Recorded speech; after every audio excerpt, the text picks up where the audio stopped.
ายดีพี่น้องกินข้าวกันเลยข้าวเต็มแอบแล้วก็ลาบแล้วก็แซ่บโอ้ยกินอะไรมานี่กินจะใส่ตัวคักมากกินมั้งหอนข้าวหักหนึ่งแล้วกินอุ้ยของวันนึงเนี่ยเอาแซ่บ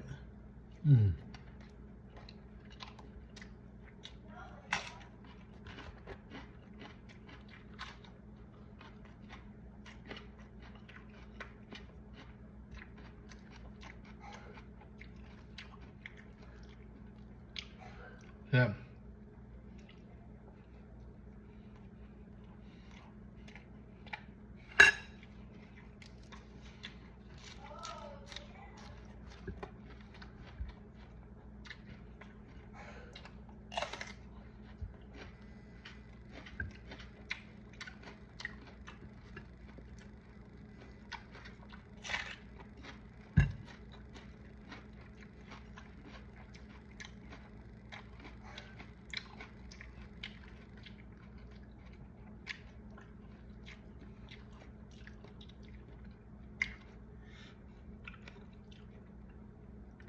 ฝากซีทุกคนกินกันเด้อแซ่บ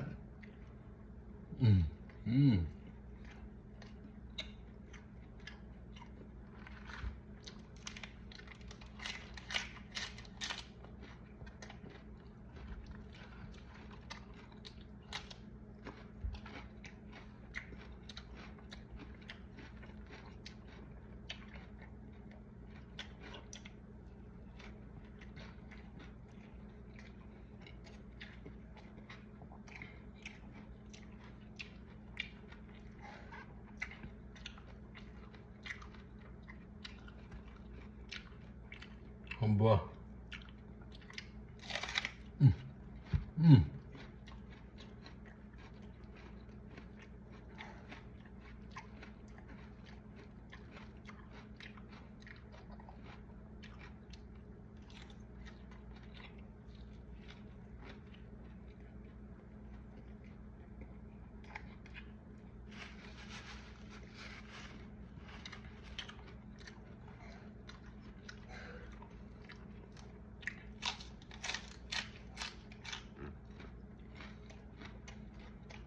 เผ็ดขมดี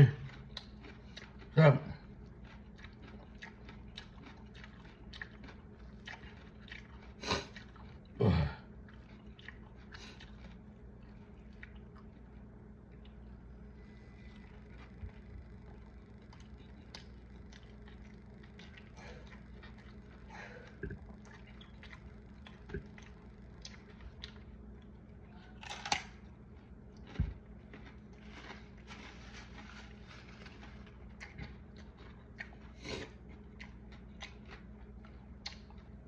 เดี๋ยวคลิปหน้าเด้อ thank you everyone for watching